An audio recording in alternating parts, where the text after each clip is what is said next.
Terima kasih pecinta Ibu Ida. Jadi sekarang langsung to the point saja saya sampaikan kepada pemirsa. Bagi pemirsa yang mengomentar Ibu Ida yang tidak baik, jadi jangan berpikir yang terlalu hipnotis seperti itu. Itu tidak baik, artinya memikir yang tidak baik terhadap Ibu Ida itu. Kita itu harus memikir yang baik karena dipakai Ibu Ida itu adalah hukum kasih. Contoh, dia menyembuhkan orang sakit, tidak memungut biaya, hanya satu botol saja minyak merahnya 50.000. Enggak mencukupi 50.000 itu kalau dipikir secara logika kita ini. Kalau 50.000 itu bayangkan pemirsa. Jadi kalau kita mengomentar Ibu Ida itu memberi yang baik, memberi saran yang baik, jangan meremehkan Ibu Ida. Contoh, Ibu Ida itu sudah di bermacam-macam negara, di bermacam-macam ibu kota sudah dia menyembuhkan orang itu yang sakit, yang lumpuh bisa berjalan, yang tangannya bengkok bisa lurus. Itu sudah bukti dari Ibu Ida bahwa dia itu yang dia pakai itu adalah ilmu dari Tuhan. Tuhan memberi kepercayaan terhadap Ibu Ida. Jadi itu pemisah supaya kalian tahu kalau mau komentar Ibu Ida itu berilah yang terbaik.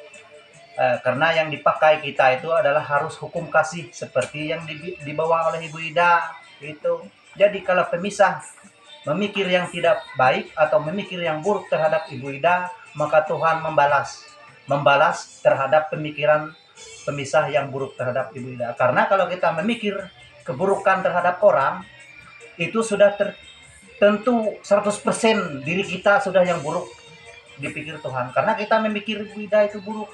Sedangkan contoh Ibu Ida itu tidak ada dia membuat yang tidak baik, meluruskan tangan orang bengkok, apa bengkoknya seperti ini lagi, tangan seperti ini, orang lumpuh bisa berjalan, orang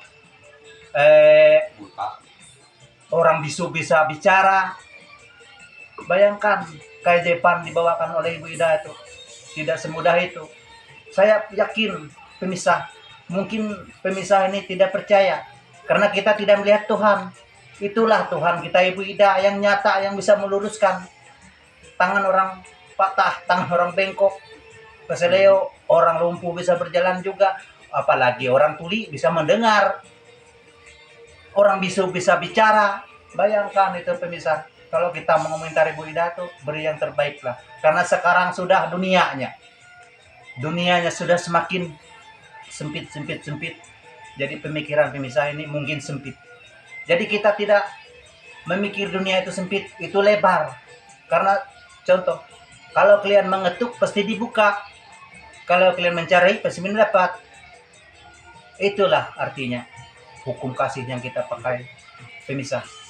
Jadi kalau kita memikir terhadap Ibu Ida itu yang jahat, yang jelek, yang buruk, bahwa yang dia bawa ke setiap kota itu dia membantu orang, menyembuhkan orang sakit, itu bukan niat dia yang menyembuhkan, itu adalah Tuhan memberi kepercayaan terhadap dia. Coba aja pemisah pikirkan matang-matang dulu sebelum Anda mengeluarkan kata-kata yang jahat atau kata-kata yang buruk terhadap Ibu Ida. Komentarlah yang baik, sebab bila engkau mengomentar orang baik, maka engkau akan mendapatkan yang terbaik lagi daripada Ibu Ida. Terima kasih pemisah yang sudah mendengar channel ini.